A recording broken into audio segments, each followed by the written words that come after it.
আপোনালোকক মোৰ ভিডিঅ'লৈ স্বাগতম জনাইছোঁ। আহকচোন আজি কেইটামান মহৎ লোকৰ বাণী আলোচনা কৰোঁ, যি বাণীয়ে আমাৰ জীৱনটো আগবাঢ়ি যোৱাত সহায় কৰে।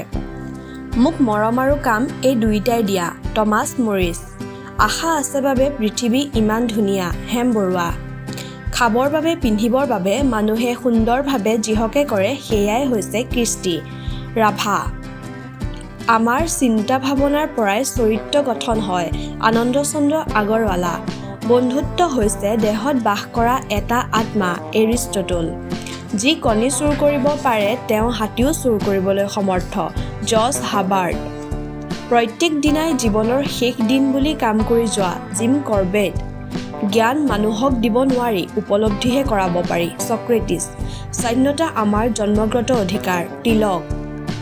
বিশ্ব পুথিৰ উপদেশ শিলৰ ৰেখা। সত্যনাথ বৰা। ধন্যবাদ।